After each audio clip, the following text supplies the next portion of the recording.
హైదరాబాద్లో ఇంటి స్థలాల విలువ పెరగడంతో దోపిడీదారులకు లెక్కరొచ్చాయి.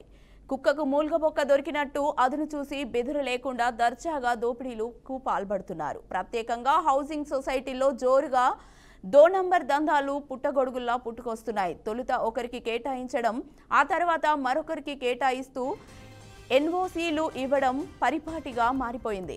ఇప్పుడు ప్రస్తుతం ఎన్కాపూర్ హౌసింగ్ సొసైటీలో కూడా ఇదే జరుగుతోందని సమాచారం. ఆయన గతంలో ఏపీ సచివాలయంలో అధికారిగా పనిచేసేవారు.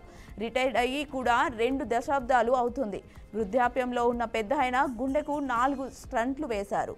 ఒక కిడ్నీ తొలగించారు. వయసు పైబడిన ఈ రిటైర్డ్ అధికారికి నెక్నాంపూర్లో AP secretarial mutually aided cooperative housing society limited secretarial హిల్స్లో ఇంటి ఫ్లాట్ కేటాయించారు. ఇదే ఫ్లాట్ను నకిలీ డెత్ సర్టిఫికేట్తో మరో 2కి కేటాయించి ముప్పు తిప్పలు పెడుతున్నారు సొసైటీ పెద్దలు. అయితే నేను చనిపోలేదు, బతికే ఉన్నానంటూ బాధితుడు నెత్తి నోరు కొట్టుకుంటున్న సొసైటీ కార్యవర్గం ఏమాత్రం పట్టించుకోవడం లేదు.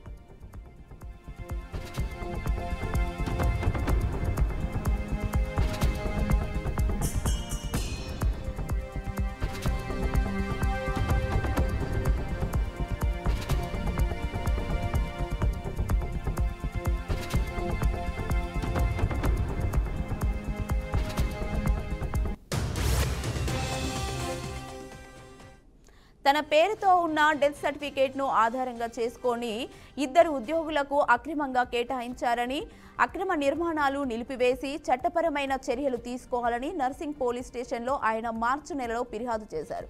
అయితే మణికొండ మున్సిపాలిటీ పరిధి ఎక్నాంపూర్లోని సర్వే నెంబర్ 31లో అప్పటి ఉమ్మడి AP secretarial mutually aided cooperative housing society limited secretarial hills పేరుతో భారీ లేఅవుట్ వేసింది.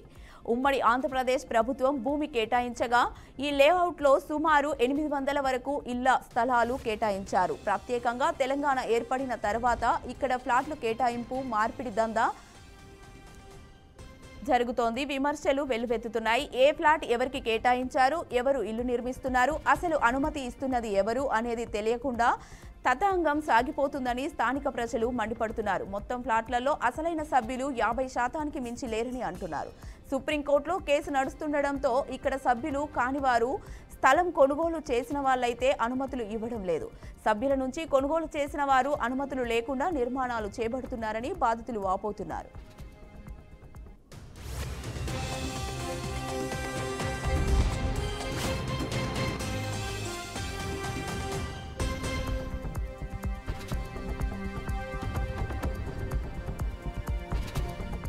ఇవి ఇప్పటివరకున్న బులెటిన్ అప్డేట్స్. మరిన్ని అప్డేట్స్ కోసం చూస్తూనే ఉండండి బీఆర్కే న్యూస్ తెలుగోడి సత్తా.